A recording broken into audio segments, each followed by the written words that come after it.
Hello, my name is Margaret. I'm a health educator with student health promotion here at Georgia State University.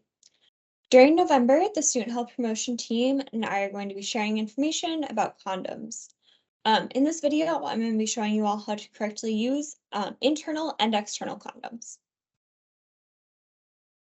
So the instructions I'll be modeling for you all today come from the Centers for Disease Control and Prevention. Please note that they use the terms male and female when describing condoms. At Student Health Promotion, we prefer external and internal because they're more inclusive. So we're going to start off with an internal condom. This is what our internal condoms look like that we offer to students, but we're going to be using an older model for demonstration purposes. So the first step to any sexual encounter is to obtain informed consent. Make sure that you and your partner or partners are all on the same page about what's about to occur. You're all excited and know what's going to happen. After that, you got to check the expiration date. On these internal condoms, the expiration date is in this flap. So after that, you're going to open your internal condom. There's a little tear here notch, so just open it carefully. You want to make sure that we're not causing damage when we're opening it. Then you're going to open up your internal condom. This is what it looks like. We're going to check to make sure that we don't see any visible damage. There's no tears or rips or anything, because if there are, the condoms just aren't effective. So there's the outside ring and then the internal ring. It's all soft, flexible fabric, and then there's some lubricant in here. So then we're going to take the internal ring, squeeze it together to form a figure 8.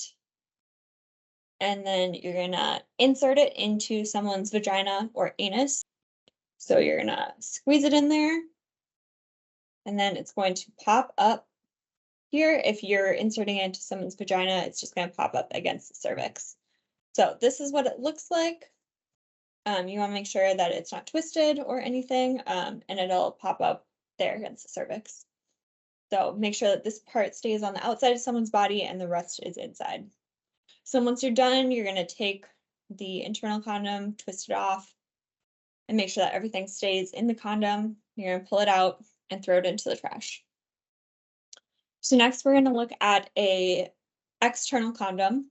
So these are probably the condoms that you're more familiar with. So first step, just like everything, is informed consent. After that, you're gonna check the expiration date. It's right here on this one. Then you're gonna carefully open the condom. Do not use your teeth or scissors. You don't want to break it. This is what it looks like. Again, there's a little bit of lubricant already on there. You want to make sure that it looks like a party hat like this, not a beanie, because if it's in beanie mode, it just won't roll on correctly. Then you're going to put it on the penis, roll it down a little bit, pinch out any air from the tip, then roll it all the way down the shaft. So this is what it looks like when it's on. Then after you're done, pull out, take the condom off, and again, throw it in the trash. We don't throw condoms down the toilet or flush them because that's not good for our pipes. Thank you for watching. At Student Health Promotion, we have condoms available for Georgia State University students. Just scan this QR code if that's something that you're interested in, and we will get condoms and other safer sex supplies mailed to you. We have internal and external condoms, as well as dental dams and lubricant. If you have any questions about our condom request form, please watch our condom request tutorial. I will put the link to that video in this video's description.